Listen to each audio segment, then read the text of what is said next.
Assalamualaikum warahmatullahi wabarakatuh. Perkenalkan, saya Duyanti Permatasari dengan NIM 2011102105, Program Studi Manajemen Pendidikan Islam Lokal 2 semester 5. Dibuatnya video ini guna memenuhi tugas ujian tengah semester mata kuliah Manajemen Pesantren Nonformal dengan dosen pengampu Bapak Dr. Ahmad Muadin, MPD, dengan judul materi Manajemen Fasilitas Perlengkapan Sarana dan Prasarana.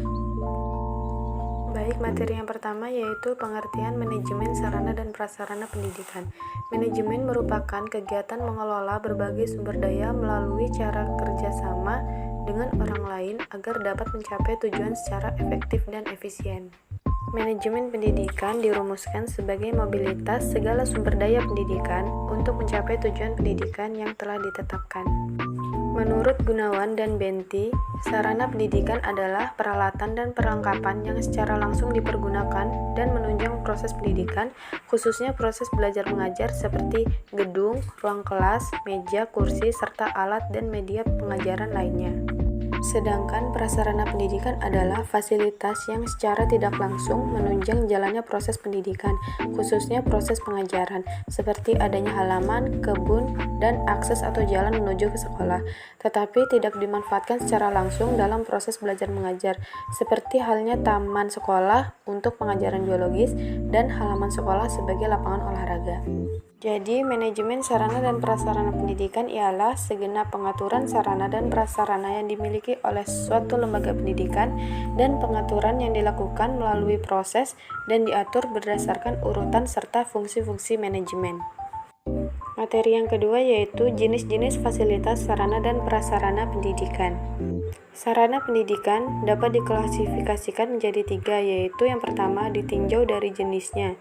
Dilihat dari jenisnya ada 2 macam sarana pendidikan, yaitu sarana atau fasilitas fisik dan sarana atau fasilitas non-fisik.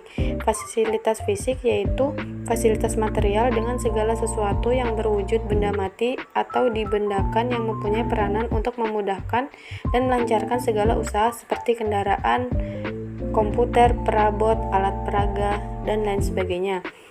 Fasilitas non-fisik yaitu segala sesuatu yang bukan benda mati atau dapat disebut sebagai benda yang dibendakan mempunyai peranan untuk memudahkan atau melancarkan segala usaha seperti manusia, jasa, dan uang. Yang kedua, ditinjau dari sifat barangnya. Ditinjau dari sifat barang yang digunakan, terdapat 2 macam sarana pendidikan, yaitu sarana pendidikan yang bergerak dan sarana pendidikan yang tidak bergerak. Untuk sarana pendidikan yang bergerak ialah sarana pendidikan yang dapat digerakkan atau dipindahkan sesuai dengan kebutuhan pemakaiannya. Dalam sarana bergerak ini terdapat 2 kelompok, yaitu sarana pendidikan yang habis dipakai dan sarana pendidikan yang tidak habis dipakai atau tahan lama. Kemudian sarana pendidikan yang tidak bergerak yaitu semua sarana pendidikan yang tidak bisa atau relatif sangat sulit untuk dipindahkan, contohnya seperti perusahaan daerah air minum atau PDAM.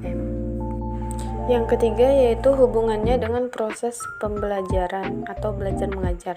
Sarana pendidikan dibedakan menjadi 3 macam apabila ditinjau dari hubungannya dengan proses belajar mengajar, yaitu yang pertama sebagai alat pelajaran, yang kedua sebagai alat peraga, dan yang ketiga sebagai media pengajaran.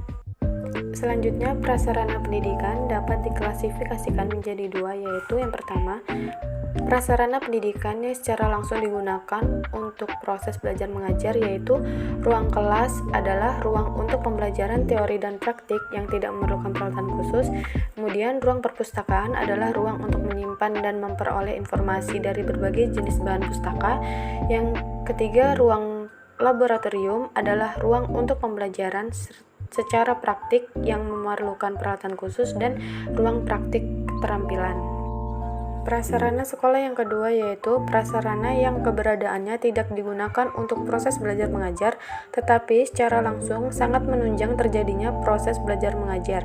Misalnya yang pertama ada ruang pimpinan, yang kedua ada ruang guru, yang ketiga ada ruang konseling, yang keempat ada ruang UKS, yang kelima ada tempat beribadah, yang keenam ada ruang organisasi kesiswaan, yang Ketujuh ada toilet, yang kedelapan ada gudang, yang kesembilan ada tempat berolahraga, yang kesepuluh ada tempat bermain dan tempat parkir kendaraan.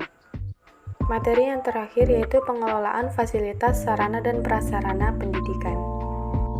Terdapat beberapa pengelolaan fasilitas pendidikan, yaitu yang pertama ada perencanaan. Perencanaan sarana dan prasarana pendidikan merupakan proses menganalisis dan menentukan kebutuhan yang nantinya diperlukan dalam proses pembelajaran sehingga muncul kebutuhan yang diperlukan atau primer dan penunjang.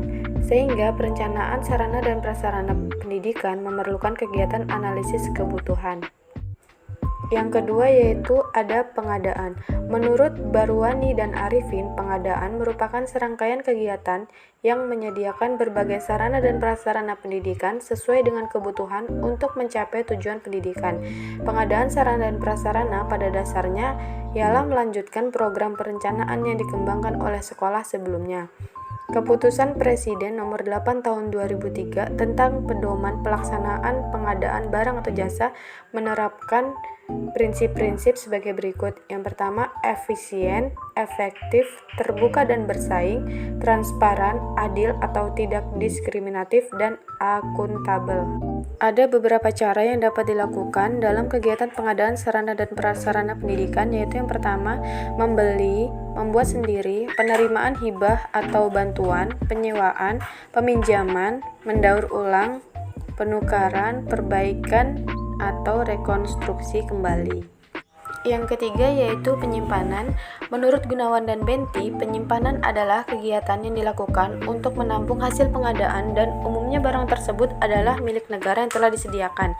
Penyimpanan sarana dan prasarana pendidikan merupakan kegiatan menyimpan suatu barang baik berupa perabot, alat tulis kantor, surat-surat, maupun barang elektronik baik dalam keadaan baru ataupun rusak yang dapat dilakukan oleh beberapa orang yang telah ditugaskan pada lembaga pendidikan. Adapun aspek yang harus diperhatikan dalam penyimpanan sarana dan prasarana ialah yang pertama aspek fisik, di mana penyimpanan adalah wadah yang diperlukan untuk menampung barang milik negara dari pengadaan, dan yang kedua aspek administratif, yaitu hal-hal yang diperlukan untuk mendukung pelaksanaan kegiatan dalam penyimpanan. Yang keempat, pendistribusian atau penyaluran sarana dan prasarana pendidikan. Pendistribusian atau penyaluran perlengkapan merupakan kegiatan pemindahan barang dan tanggung jawab penyimpanan kepada unit-unit atau orang yang membutuhkan barang tersebut. Dalam prosesnya ada 3 hal yang harus diperhatikan, yaitu ketepatan barang yang disampaikan baik jumlah maupun jenisnya, ketepatan sasaran penyampaiannya, dan ketepatan kondisi barang yang disalurkan. Yang kelima, penggunaan sarana dan prasarana pendidikan. Hal penting yang harus diperhatikan dalam penggunaan sarana dan prasarana pendidikan yaitu harus sesuai dengan standar agar dapat dipergunakan dalam jangka waktu yang lama.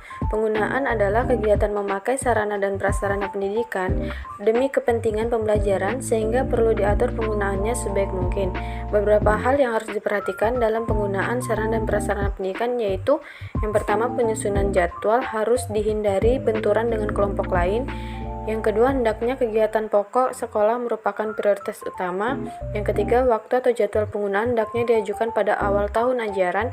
Yang keempat, penugasan atau penunjukan personil sesuai dengan keahlian, serta yang kelima, penjadwalan dalam penggunaan sarana dan prasarana pendidikan antar kegiatan ekstrakurikuler dan intrakurikuler harus jelas.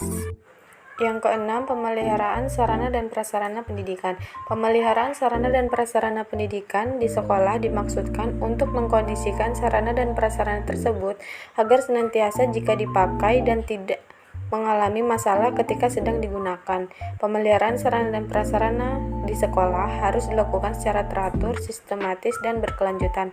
Ada beberapa macam pemeliharaan sarana dan prasarana pendidikan di sekolah ditinjau dari sifat maupun waktunya. Yang pertama ditinjau dari sifatnya, yaitu ada 4 macam pemeliharaan sarana prasarana pendidikan. Yang pertama, pemeliharaan perlengkapan bersifat pengecekan, pemeliharaan yang bersifat pencegahan, pemeliharaan yang bersifat perbaikan ringan, dan perbaikan berat.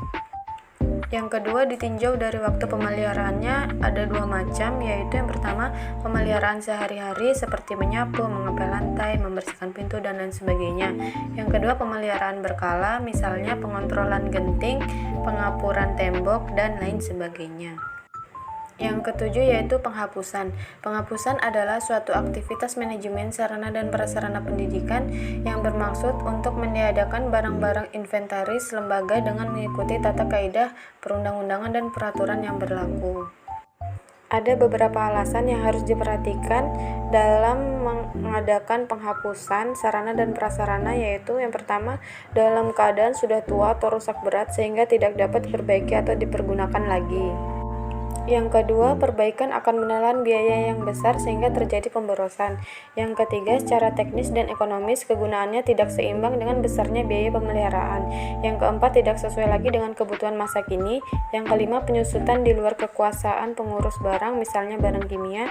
Yang keenam, barang yang berlebih jika disimpan lebih lama akan bertambah rusak dan tak terpakai lagi. Dan yang terakhir, dicuri, terbakar, musnah, atau disebabkan oleh bencana alam.